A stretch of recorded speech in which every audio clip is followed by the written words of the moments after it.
it changes your mind and it just makes you realise, do you know what? It is life-changing in a way, because one thing that did almost stop me from doing it was... Cool. So, welcome to the OhKay Podcast, episode 2, and I've got my lovely guest, Kyanna. Would you like to introduce yourself? Hi guys, my name's Kyanna. You can just call me Key for short, it's just easier. I'm 25 and I'm very, very new to investing. Still trying to understand it, learn it, and yeah, just seeing how it goes really. That's cool. Okay, so when did your investment journey start and how have you been finding it so far? Okay, so I'd say it started maybe late August. I kind of had the app there, but I thought, first of all, I just want to research just to sort of get a basis of it. So I was watching YouTube, just watching loads of different videos, started watching Kay's videos, and I was like, okay, no, this definitely seems like something that I could do. And I probably made my first investment only maybe about 2 weeks ago. Oh, wow. I didn't want to go too crazy with it, so I think I started off with like £50 to sort of play with what was doable. And I think my first buy was probably a very, very small share in Apple. Oh, really? Well, okay. Now I definitely just want to become a little bit more smarter on what I'm doing, because before it was like, oh, Apple, let's invest here, and Microsoft, everyone uses Microsoft, yep, let's go for that. Again, you guys are making me look so bad because I still feel like your first investment choices are so much better than mine, because Apple's a great company, Microsoft's an even better company. Yeah, exactly. It's good. Okay. So I just sort of done things that I thought everyone sort of uses. We all know about it. It's not going anywhere anytime soon. Yeah, that's and then pretty gradually, just add into my portfolio as we went on. Okay, so I would say with that, why would you say, what lured you towards Apple, or was it just the name? I think it was just because I feel like the majority of phone users are Apple. I know There you go.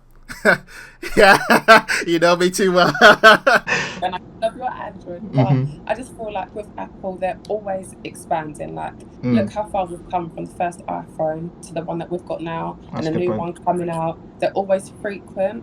Everyone uses them, from MacBooks to the iPad to the phone. So I just feel like, they're not going anywhere anytime soon. So let's just put a small bit of money in there. Then I want to gradually keep putting more in there.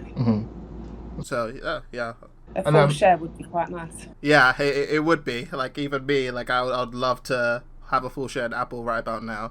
But they just had their stock split, so it's technically cheaper. Well, cheaper than it was to own a full share. Yeah, so, and I'm glad they've done that, to be fair, because at least it allows you to have your foot in the door a little bit, rather than you can't afford this share. So exactly. So I think loads of people in the investment community that have been investing a while, they kind of, like with stock splits, they'll kind of say that, oh, well, why would you just invest now compared to before? The company isn't any more valuable than it is before, which is true, but kind of like with the video that I did on Tesla stock split, which you guys should watch.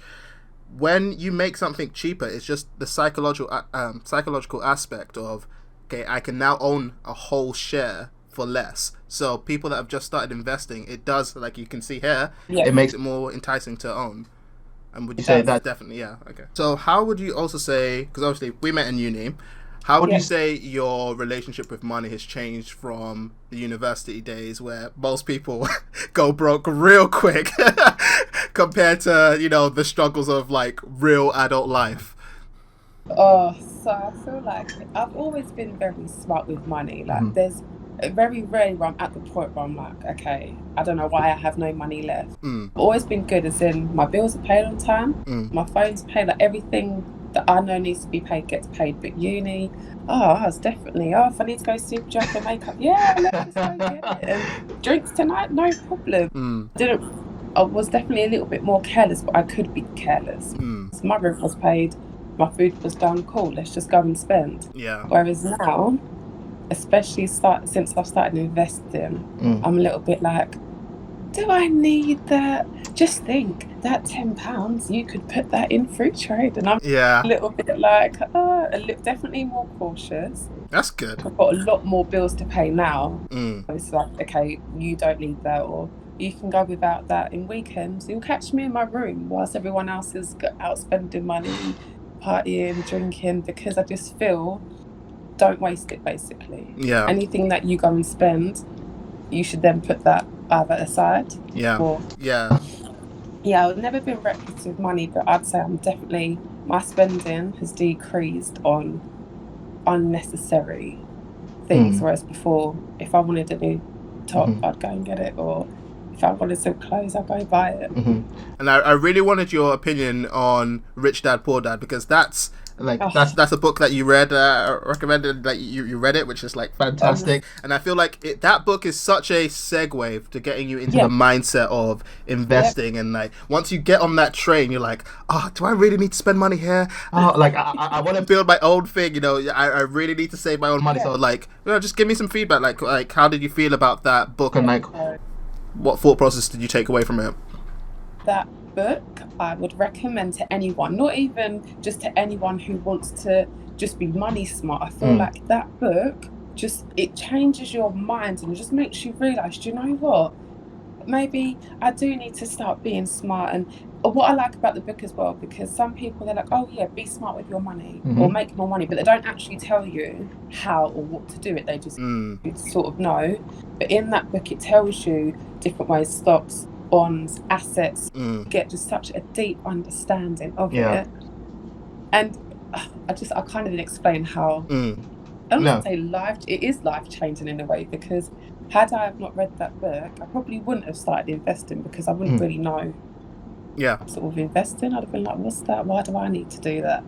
That it's the saying, make your money work for you. Yes. Which, why would you not want to do that? Exactly. And it kind of makes you think, like, why don't they teach this to us in school or university? Exactly. Honestly, everything in that book should be taught at schools instead of.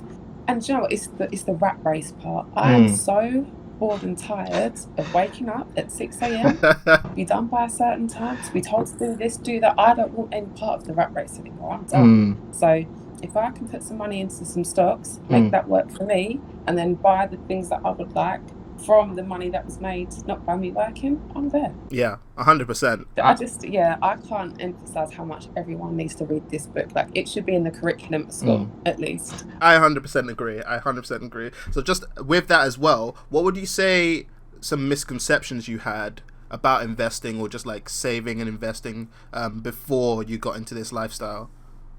So when you hear of investing, I feel like everyone just sort of, or stocks and shares, you think of Wolf of Wall Street. You think it's fast paced and you need to constantly be on your phone. And I think one thing that did almost stop me from doing it was, I'm not a mathematician, never have been, never will be. Numbers confuse me, but you actually don't need to be a mathematician to understand, you know, what is a good stock, their outgoings, their this, their that. Yeah. If you just get a general understanding and you keep teaching yourself, then you can do it. But definitely don't think that you have to be super smart at maths or the most knowledgeable person. Preach. Keep on preaching. But yeah, you don't have to be an A-star maths student. Like, you can do it. And I definitely feel like that is a misconception, or that you need loads of money. Like, just you can start off small. 100%. And plus, some stocks are relatively cheap at the moment that everyone can afford. Do you know what I mean? Yeah, no, I completely agree. So obviously, my channel is all about investing, money, lifestyle. Like with that, just kind of all encompassing about personal finance and just being financially literate. So one thing that I've noticed, and I said in one of my first videos, is you know me, whenever I find something new, I try to like tell everyone about around me. I try to teach people around me. But loads of young people are really just disinterested about investing. And I would also say, like, even just kind of judging my community and YouTube as well, I think girls are a lot less like willing to get into this, or just like, why do you think that is, and what do you think would get them more involved into investing? Do you know what it is? I feel like I might go a bit off topic here. It's completely fine. Society is very get rich quick. We need to do this quick. Let's go get this money now. People nowadays don't want to wait for anything. And to be fair, with technology, we actually don't have to wait for anything. Like, we can get anything with a click of a finger.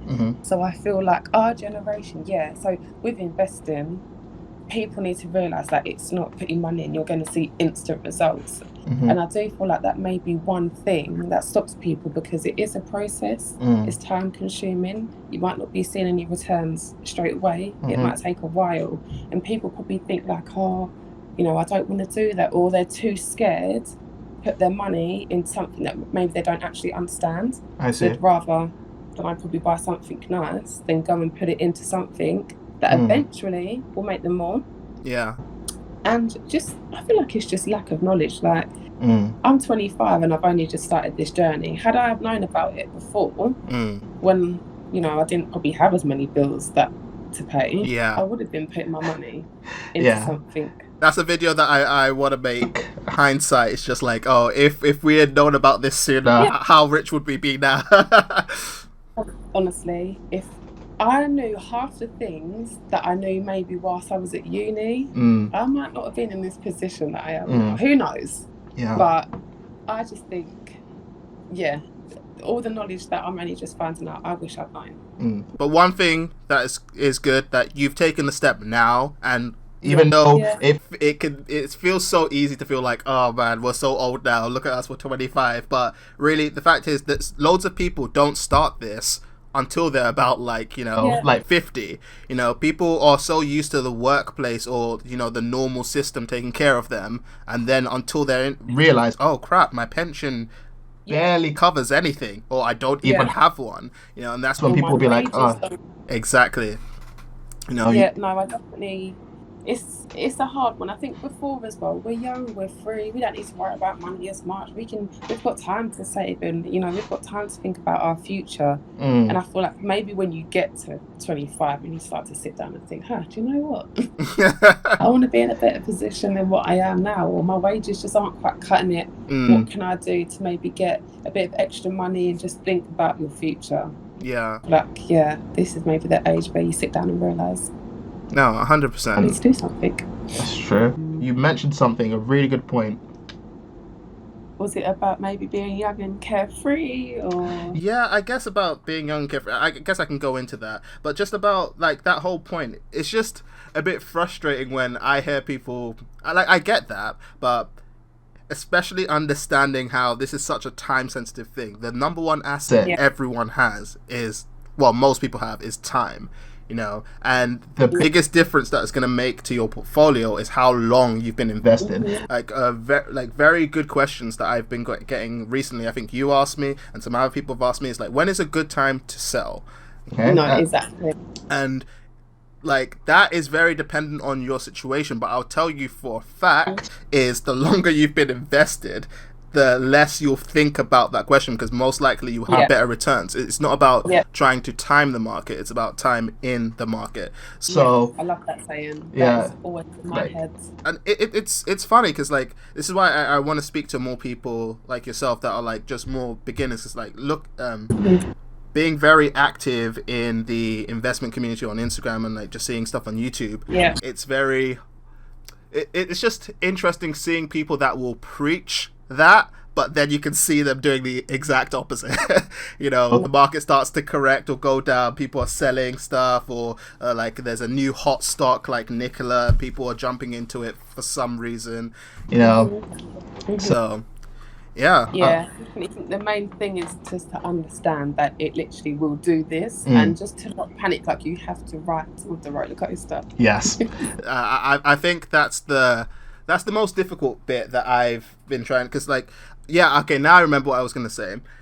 Because again, with the time thing, in all honesty, when I started my Instagram and like YouTube, I wanted a lot more people to join me from the very beginning. So it's like we're learning together, rather than I'm coming from a position where like I don't mind teaching, because like I've been a tutor for like over 10 years now, so, and I feel like I'm pretty okay at it. But I like also learning with people, and just no one really wanted to listen then. And I feel like because people see my portfolio value on Instagram, now they're more willing to ask me questions. Yeah. It's like, guys, I'm glad people are asking me questions, but I will be upfront and honest with you. The information that I'm giving you now is no different to the information that I would have given you before. You know, like, oh, sure, I am learning new things and I am more knowledgeable, but like, I don't know. Like you said before, like, we're very driven by make money fast. It's not a fast thing, which is kind of... And that's exactly. I feel like it is our society. People didn't want to see when maybe the money was going down, the returns weren't quite there. But as soon as people see that you've made blah, blah, blah, they're like, oh my God, how do I do that? Yeah, let me know. But you want to actually be like, do you know what? I didn't make it like that. I've been for a year or so. So let's start at the bottom and then we'll get, gradually get there. And that is something I'm generally thinking about, because like I post every month so people can see from the beginning and they can visually see it didn't happen like overnight. But I feel like I'm going to get a bunch of people that only look at my most recent one. So, yeah, exactly. I really don't know, but still, I would like your advice on something. Like, what do you think I can? Because I do want it to be a more inclusive, like, community. What do you think can be done to get more, like, specifically women into investing? Oh, women into investing. Maybe having more female input. So I know your last podcast was a woman. Loved it. I'm obviously on here now, and just showing definitely more sort of females doing it. I feel like maybe this might be sound really strange, but the things that you invest in or men invest in, and maybe sometimes things that we're like, wait, what is that? Like, I don't understand. Maybe more, I don't want to be sexist, but female stocks that I see. Oh yeah, like Boohoo. I know Boohoo because a lot of females will know more fashion, maybe beauty. And again, I'm not stereotyping. I know women can be into cars and electronics, but maybe showing the options of stocks that women might be more into, that makes sense to us. Other than that, I know it's very confusing because I feel like more financy things maybe are more of a man thing, but investing's for everyone. Just for them. Exactly. Women should be more wanting to make some money when we sleep and stuff like that. It's a hard question, but because I feel like finance just I feel like loads of people put down the importance of finance until it hits them, and then they realize how important it is. Because like I don't know, like, just especially in uni now, I would say so much of stress came from like just finances. I've seen it make and break relationships. So it's like if people are like just very confident on their own, I feel like that enables them to have better relationships. Because like definitely, if you're fine by yourself, you don't become dependent on any one person. So I feel like it's very important that everyone gets into, not just guys. No, definitely. We as women, we have to stick together. We need to become these female bosses that everyone says, and this, I feel like, is the way to do it. Let's show the men that we can be, or we are smart with money as well. But no, you gave me a really good idea. I think I am going to do I think I'll do breakdowns on specific companies, kind of like with what I was going through with you, and I'll just kind of pinpoint, like, guys, while I have just a set amount of subscribers where, like, at the moment, you guys can freely reach out to me if you want me to take you through anything that you don't understand. Honestly, like, I was just speaking to Kyanna, it's like, it makes my day. If I'm having a bad day and someone asks me about a stock related question, I'm in a good mood now. I will literally sit down with you and like take you through like the metrics of a company. That's completely fine. So I think I'm gonna try and do that on YouTube, like specific companies. So I think I'll do like Boohoo, I'll do some like female beauty brands, so just to make it more things that maybe we understand. So I think that was another tip that I was given, sort of invest in the stuff that you know about. And that you sort of know, I know this actually could go somewhere, or this could lead to bigger and better things.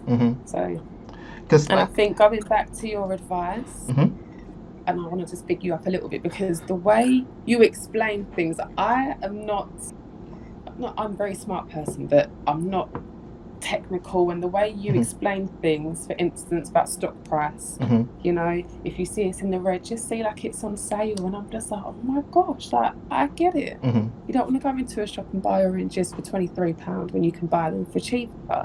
So I definitely think your advice has seriously helped me in my investing journey. Thank you very much. It really has. So guys, you heard it here, so you have to subscribe. You have to. Okay. If you don't, you're a fool. But yeah, another thing that I do like to do on this channel is not just about just stocks, also talking about just doing more in life. So like you saw with my last one, Natasha, she's doing her business, Natasha Vistas Design. Like, do you have any plans to do expand to anything extra, or if you're not already doing that? It's completely fine if you're not. I feel like with me, I have an idea one day and I'm like, yeah, that's so sick. And the next day I'm like, that's a stupid idea. But at the minute, I do have a hair page on Instagram. It's Keys Curls, KY Curls with K. Sorry, it'll be up here. It'll be shown. I'll tag it. So I started off really frequent on that, posting, and then I just thought, I'm struggling a little bit. Maybe I need to focus on this. So as much as I do want to have an avenue, there's not really one in the works yet because I'm so indecisive on what it is that, I'm passionate about. And one minute I want to open up my own childcare centre, the next I want to teach people about curly hair. Contradictory because my hair's straight right now. But So guys, you hear that? See, we have to give Kyanna her passion back. So if you guys do not follow this page, like you've just disrespected me, that is it. You have to go to this page, leave a like, subscribe to it, follow it, show us some love. Great. I feel like I'm very knowledgeable on curly hair, so if you've got any questions on it, any product related questions, I am your girl. I know what I'm talking about. I really do. That's good. No, that's really honestly, you should keep that up, and it is very hard to keep up a passion because some days you'll be super interested, some days you won't. Like I just did another podcast that will come out soon, and the guest was asking me about my clothing line, and I was like, yeah, it's coming. It's coming. It's gonna take a while, but it's like it's so much work. Yeah, it honestly is so much work. Yeah, it's difficult because I think right now between 2 jobs, and they're very full on, and then the weekends I love my bed, so I'm just chilling. But I will get back on that if you guys do follow. I promise content, it will be there. It will. That's good. And just to kind of expand into something that you said before, and just to push the importance of doing other things, I don't.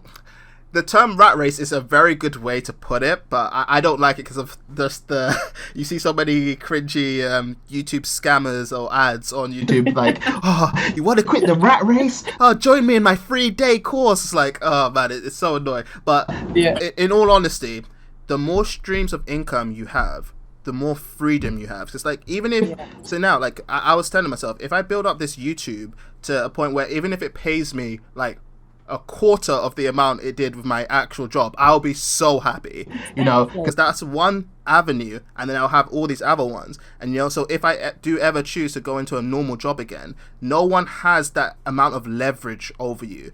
All these bosses that are like, oh, you're gonna stay and do some extra hours, right? Or you're gonna do this because you love your job, right?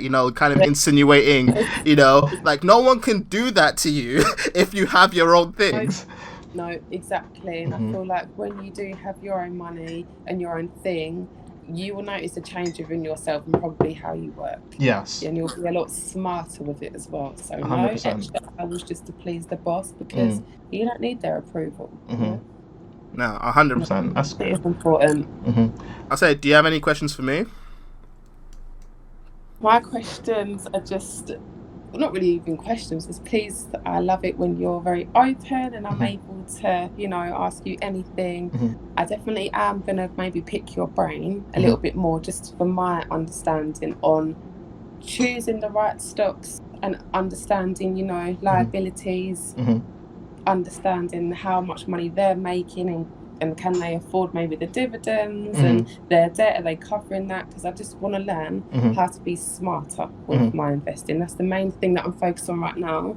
I think in my free trade app, I have about £50 that I haven't touched it because I want to make sure my next investment is the right one for me, and that just getting, definitely a more deeper understanding. So when I go and look on the Wall Street app or website, Simply Wall Street, I can see that they're bringing in this much, and I can see that they're in debt that much. Do you know what? That's cool, we can do that. Yeah, and you That just even makes any sense. No, that makes a lot of sense. And you just said something that was really good. You said the right stock for you, because I would say that there's no perfect stock. You know, it's very, like, kind of put it perfectly, is depending on your personality and how you are and your all your goals and like what you visualized. It depends on how you would invest. So based off of everything like that, you choose the investments that are suitable for you and you understand, and then, you know, you kind of go on. So it's like just say personally towards me, like at the stage that I am, I'm kind of always struggling between people saying, okay, you should diversify, between, you know, just putting money in a few stocks. And that's one of the questions that you asked me, because generally when you first learn about investing, people always be like, okay, yeah, you should diversify, own as much as exactly, you wouldn't put all your eggs in one basket, which is true. But at the same time, if you like, I literally just saw a post today, and this guy has like 20 different companies, and to be fair, they are all like, they seem like they're different than aristocrats. See, this guy, I didn't say different than aristocrats this time. This guy made fun of me the last time, but anyway, no, it's only fun. But I was like, there's no way you really understand like what's happening in all 20 of those companies, and like, you know, exactly. So at this stage, I would much rather own less and understand those companies than own a wide array. But I guess it's your own personal preference. No, I'd much rather understand, and I feel like as well, because it's your money, you sort of want to know what could potentially happen. So you don't want to go and put your own money that you've worked the 10-hour shift for, to go put it in something, and then it crashes, and then your money's just not there anymore. So especially if you work hard for it, you just want to know, okay, how long is this maybe going to last for? Is it going to improve? What am I going to potentially make? Not that it's all about, you know, money in the short term, but think long term. Also, think long term. So I feel like so many people have a very short term view. So I would say I think the last thing that I'll ask you, so what is your overall goal when it comes to this? Like, where would you like to see this all going? And what do you think you would eventually like either do with it, or like, you know, like some people want to build a dividend portfolio that's like $1 million, so then they have like 50k worth of dividends coming, so they don't really have to work, or some people are saving up for a specific thing. What do you know what? So I want to split it into two. So I've got short term and long term. So my short term goal at the moment is just to be smarter with my investing, just to understand and potentially just see some small returns. All I'm looking at right now is just looking at small returns, and my goal is just to be a bit more confident in what I'm investing in, and to have a broader knowledge and understanding of my stocks. My long-term goal, I mean, ideally, would just obviously make enough money where maybe I don't need to actually work 2 jobs.